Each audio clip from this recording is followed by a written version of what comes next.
All right, so today we are digging into the story of one of the most important and honestly, one of the most controversial figures in all of Canadian history, Sir John A. Macdonald. He was a politician, a leader, and yeah, the guy who would become the very first Prime Minister of Canada. So let's start with a really big question, something that feels like it's straight out of a movie. What if one man could actually bring an entire country together? For John A. Macdonald, this wasn't some fantasy, it was his life's work. But to really get a sense of what he accomplished, you first have to understand the challenge he was staring down. And trust me, it was a big one. He was dealing with a land that was deeply, deeply divided. And this slide, well, it just lays it all out, doesn't it? Over on the left, you've got the dream, one strong united nation. But the reality? That's on the right. It was this messy collection of separate British colonies. I mean, you had different cultures, different languages, and all these rival political interests. Everybody was looking out for themselves. Macdonald's job was to somehow make all these jagged pieces fit. But into this fractured, kind of chaotic landscape steps a man who had a really clear, powerful vision for what the future could look like. So, John A. Macdonald, believe it or not, wasn't born in Canada. He was an immigrant born in Scotland. His family moved over when he was just a kid, and he rose up the ranks pretty fast. First, he was a super successful lawyer, and then, in the 1840s, he jumped into the wild world of colonial politics. And this right here, this gets to the absolute core of how he thought. See, while most politicians were stuck arguing about their own little colonies, Macdonald was thinking bigger. He was absolutely convinced that all these separate regions could come together and form one strong nation, something way more powerful than just the sum of its parts. Okay, so you've got this incredible vision, but how do you actually make it happen? Well, that brings us to the political masterstroke, forging the Dominion. The official name for this whole project was Canadian Confederation, and the goal basically was to take all those separate British colonies and unite them into a single self-governing country. Now, it would still be part of the British Empire, that's what Dominion means, but it would get to call its own shots on things at home. So how did he pull it off? Well, it was a heck of a process. First, Macdonald had to somehow get all these rival leaders, a lot of whom really did not like or trust each other, into the same room. Then came the really hard part, just endless grinding negotiations. This was a huge political gamble, you know? The whole thing could have blown up at any second.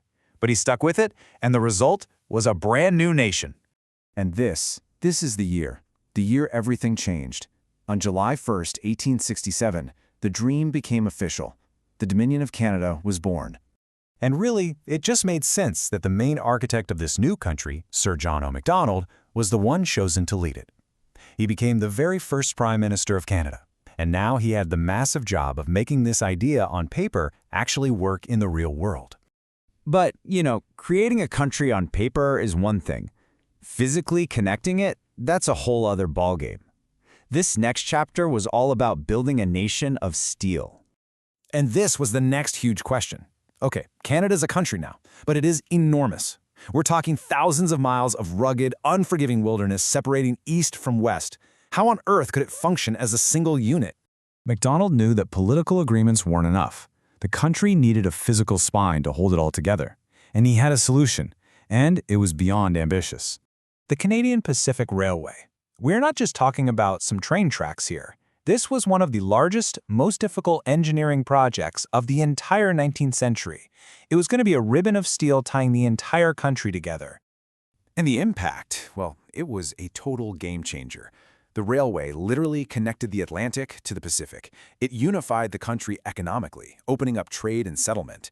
And it cemented the deal politically. It was the thing that truly bound the new nation together. Now, the story of any nation builder is never simple, right? And Macdonald's story is definitely no exception. We have to talk about his complicated legacy. So, while Macdonald is celebrated as a founder, his leadership has a profoundly dark side.